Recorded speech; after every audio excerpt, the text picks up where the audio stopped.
Dave Garfrerick's day begins before the day actually gets here. I'm usually out here, 5:30 or so in the garden.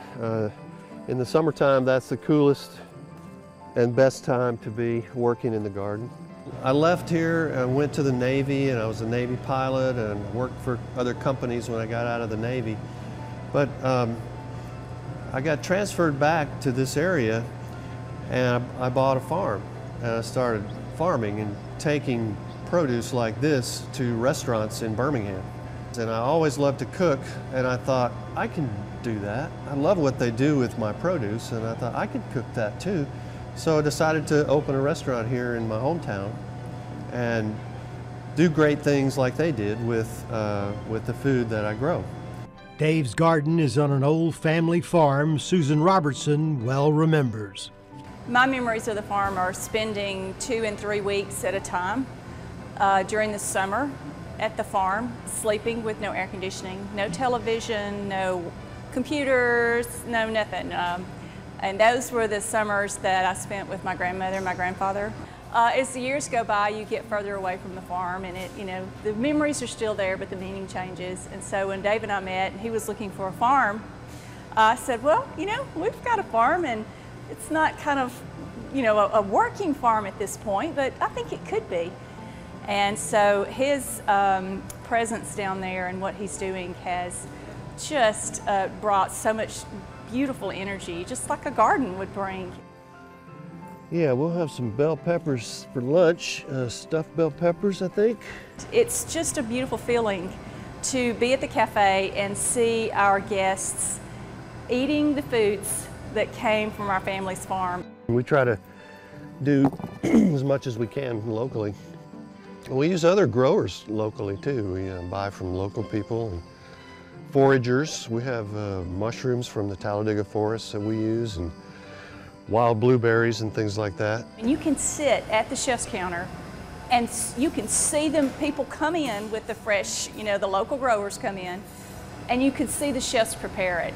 One thing I love in the early morning, I don't know if you can even hear the bees, pollinating all the squash blossoms and things.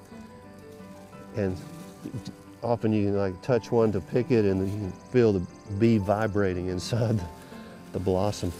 Our last stop before heading back to Dave's Cafe in Oxford is to pick a few flowers. This is a wildflower meadow on the farm, and we grow wildflowers to cut and put on the tables in the cafe.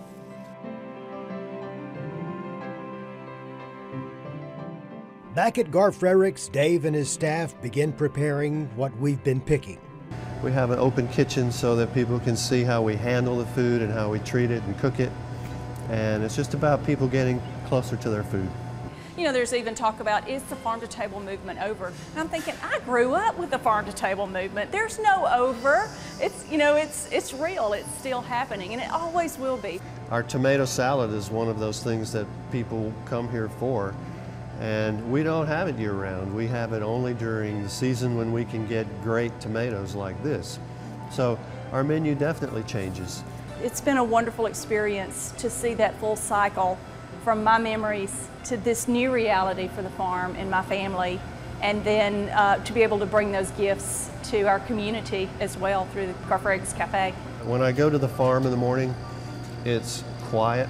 I'm usually alone, and it's like a meditation, and I can get in touch with the earth and the ground and the plants and the foods. And then I come back here and start, thinking about how to share all that with customers, and our staff loves to do it too. So it's sort of like starting off slow and meditating, and then bringing it to others. When I was a little boy, my grandfather would take me to the garden with him early in the morning, and the first thing he would do was cut me a pod of bell pepper, cut it up, and then sit me in the corner of the garden to keep me quiet and keep me out of his way more than anything else. And maybe that's what I like so much about places like, well, Dave's Garden and Garfrerick's Cafe. It tastes like your granddaddy's garden.